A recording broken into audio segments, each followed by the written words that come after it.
Chinese test kits have failed once again, and the latest country to label them as faulty and defective is this country, India. Several Indian states have reported inaccuracies and faulty performance of the rapid antibody testing kits imported from China. These have been imported in tens of thousands into India, and now they've officially been deemed defective. The Indian Council of Medical Research has directed states across the country to stop using the newly distributed Chinese-made rapid testing kits for detection of coronavirus over the next 2 days at least. A total of 8 teams have been constituted to check complaints of high levels of variation in the test results reported by these Chinese test kits. The ICMR has said that the rapid antibody testing kits will be tested and validated in the field by expert teams before they are cleared for use by states. China, meanwhile, has reacted to the development. Its ambassador to India has said that the country does not, that is, China does not compromise on the quality of medical exports and will provide necessary help to India to resolve the issue. Well, this after the Indian Council of Medical Research has halted, like I just said, rapid antibody testing for at least 2 days after multiple inaccuracies have been reported. India recently ordered 5 lakh rapid testing kits from China.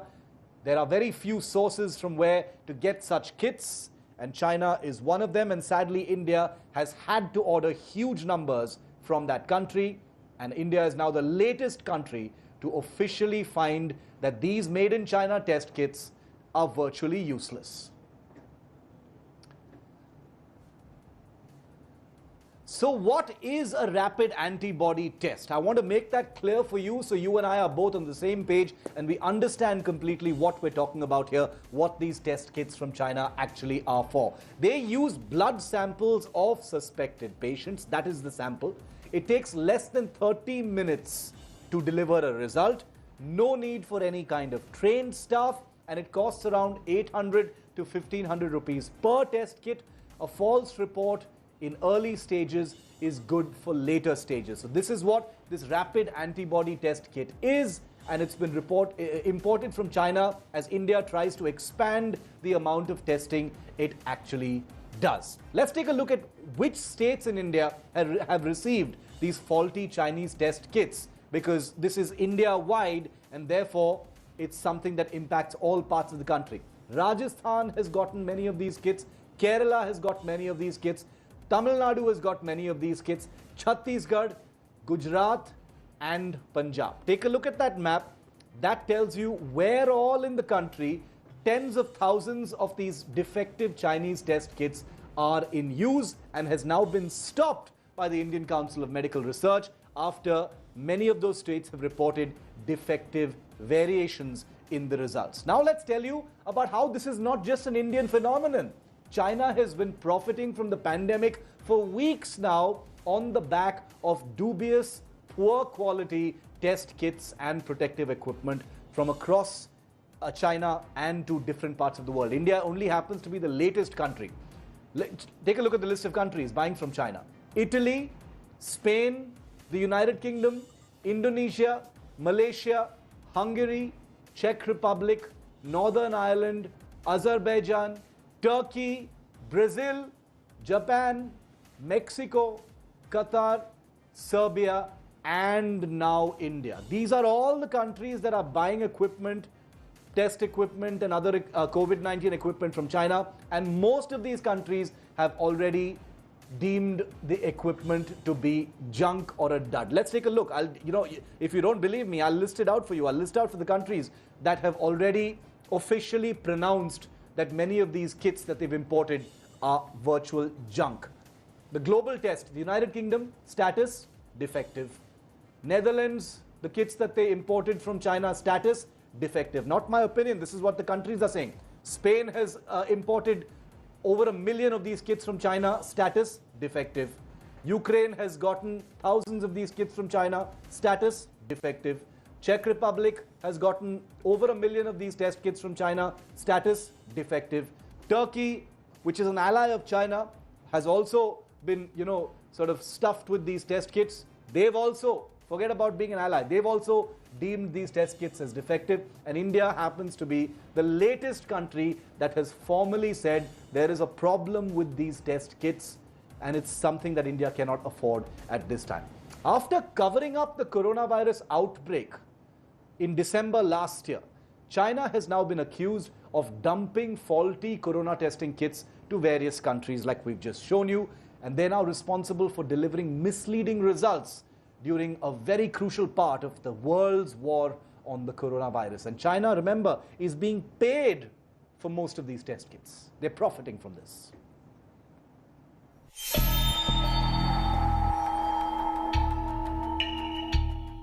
Chinese test kits to Spain, defective. Chinese test kits to Netherlands, defective. Chinese test kits to Ukraine, defective. Chinese test kit to Czech Republic, defective. Chinese test kits to Turkey, defective. Chinese face masks to Turkey, defective. In case you hadn't noticed, the global glare on China has exponentially spiked, quite like the coronavirus that had originated in the country a few months ago. A growing list of countries that had received Chinese-made test kits for the new coronavirus have called them out as defective and useless to handle the current crisis. From Spain to Netherlands to Turkey, Ukraine, Czech Republic, and even rumblings in the Philippines, the countries have signaled that they are discarding and or returning thousands of the substandard Chinese-supplied diagnostic devices. But there's a good reason why few are buying China's denials at this time. The truth is, it is China's track record in the last 3 months alone that has the world unprepared to believe a single word emanating from Beijing.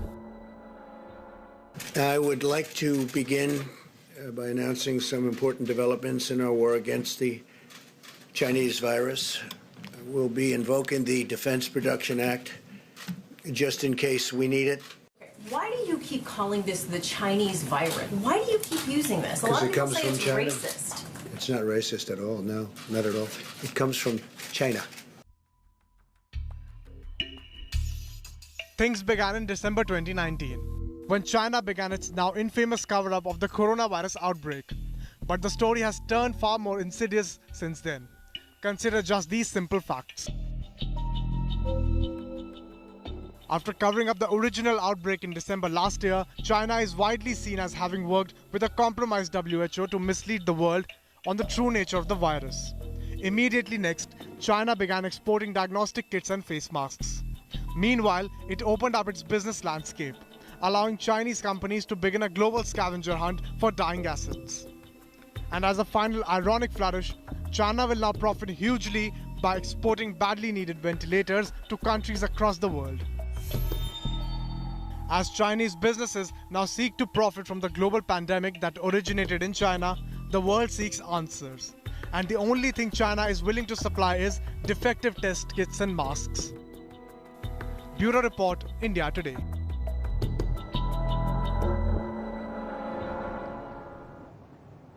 Joining me live now is our Foreign Affairs editor, Geeta Mohan. Also with us is Jayadeva Ranade, President of the Center for China Analysis and Strategy. I want to go across to Geeta first. She's been tracking, the importing of Chinese test kits in India. This is a huge problem, Geeta, and it's not like, we didn't see this coming. India happens to be only the latest in a large list of countries that include the United Kingdom, Spain, and many others that have found very serious problems with Chinese test kits and other COVID-19 equipment.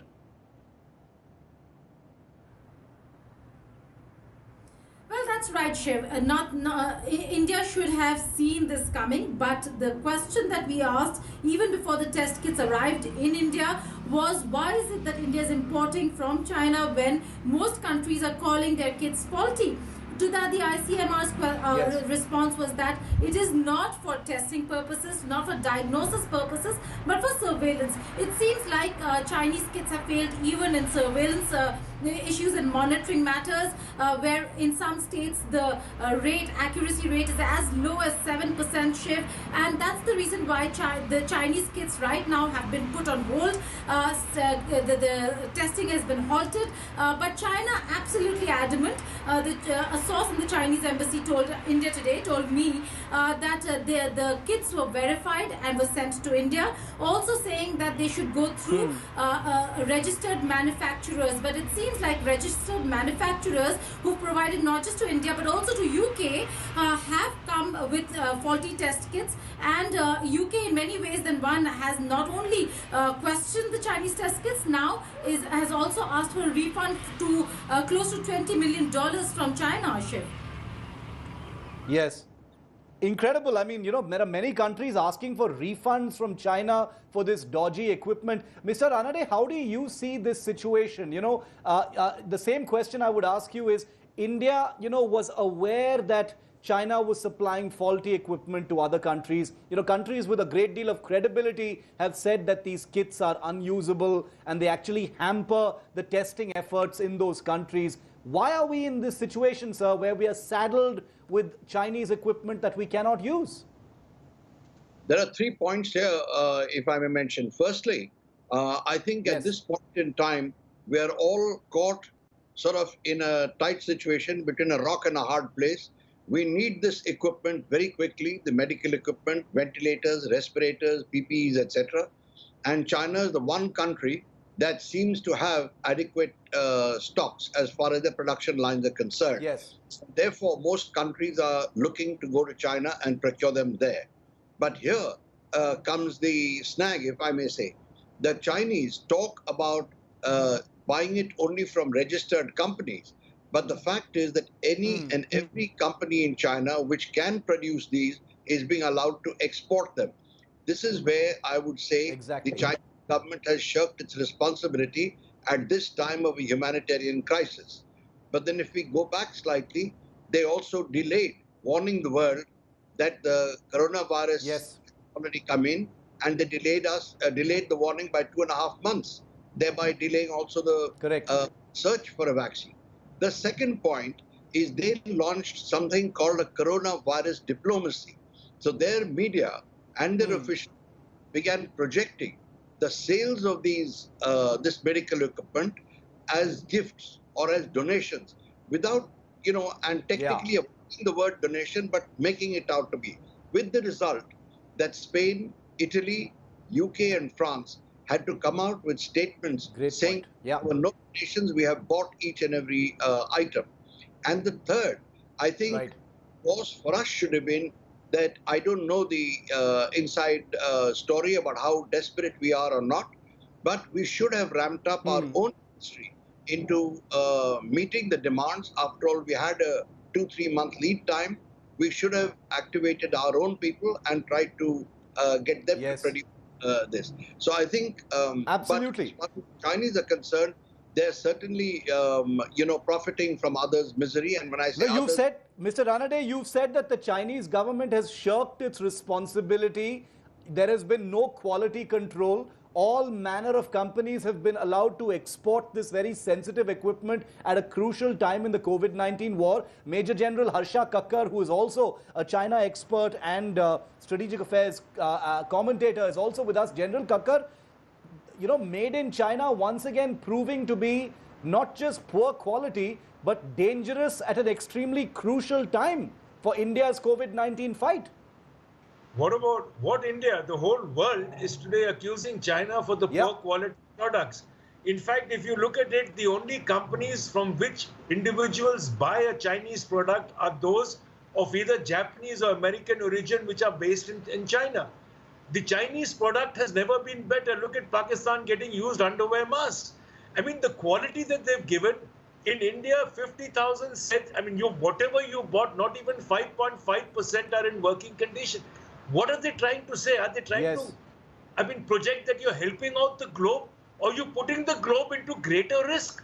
After all, when you get something, you expect to improve your situation. But what is happening? When you're getting it, you find it's not working, you are going back by a month or by 2-3 weeks. So instead of helping the world pull out of the crisis, they're pushing the world deeper into the crisis while they seek to gain even more. Whether it's their offensive actions in the South China Sea or it's elsewhere, but they're seeking to push you deeper into the virus, whereas they look to gain out of it. And therefore, very rightly, when the world says it is Chinese coronavirus, it is Chinese coronavirus.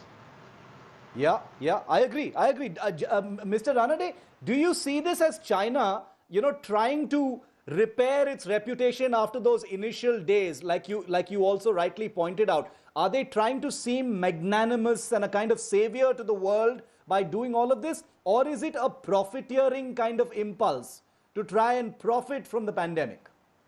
It's definitely profiteering. It's definitely, I would say, exploiting the desperation of mankind, actually, the rest of the world. Had they wanted to be magnanimous, had they wanted to step forward as a major power that is willing to address some of the problems caused by the coronavirus that either leaked out from its lab or from the wet market, that has to be determined. It's probably leaked out from the lab. Then they should have really made, ensured that these supplies were donations, or ensured that only the companies that produced quality products should have been allowed to export them. They did neither. So I think, culpable. Okay, so you're saying both. General Kakkar, what kind of impact is this likely to have now on the Indian fight against COVID-19? Now we're saddled with thousands upon thousands of these test kits. The ICMR has told states to activate a 2-day pause until these test kits are actually tested and validated in the field. But what if it is found that they are useless, as many other countries have found? Is India in a very bad situation then? No, I don't. We will go back by a few days. But if you look at the statement made about 2 days ago, that every Indian ambassador almost across the globe is tapping into every company which is producing something that we need to battle the pandemic. And we're already getting it. We're getting now same equipment from South Korea. We're getting it from Taiwan. We're getting it from Singapore. I mean, we are tapping wherever and ever possible. And definitely we're building in reserves. Today evening, I saw on your news channels that we've shot up the ventilator holding by about another 13,000. So we are moving. It is a setback, definitely a setback. And the best part of it is actually going to break the trust which India has in China. And the way we acted in blocking their investment, we're going to be doing a bit more, because the trust that you wanted at a time of critical handling of human lives has been broken by China. Absolutely. And definitely it will have a rebound. That's, I'm glad you mentioned the word trust, because, Geeta is plugged into the, the government system. And so she has been picking up the buzz from the Foreign Office side as well. Geeta, this trust factor, can you tell us a little bit about how India and the External Affairs Ministry are viewing this situation? We've been hearing from the Health Ministry and others. How is the Foreign Office seeing these faulty test kits, that the Health Ministry has now reported?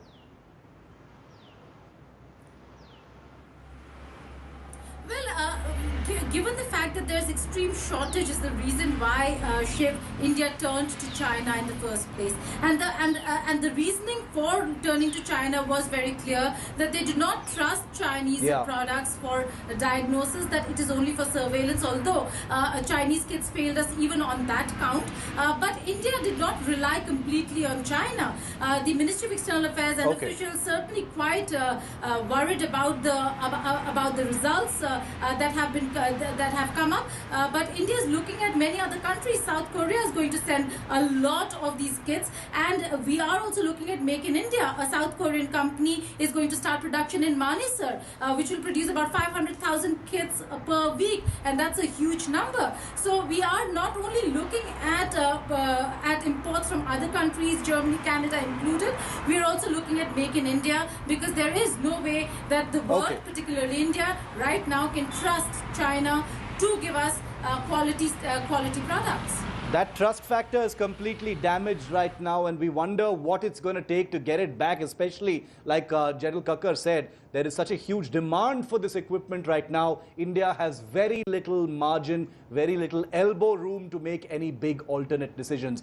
Jaydev Ranade, General Kakkar, Geeta. Thank you very much for joining me on story number 1 here on 5 Live. Hello everyone, this is Rahul Kamal here. Hope you enjoyed this video. For the latest news and analysis, like and subscribe the India Today YouTube channel and don't forget to press the bell icon to stay updated.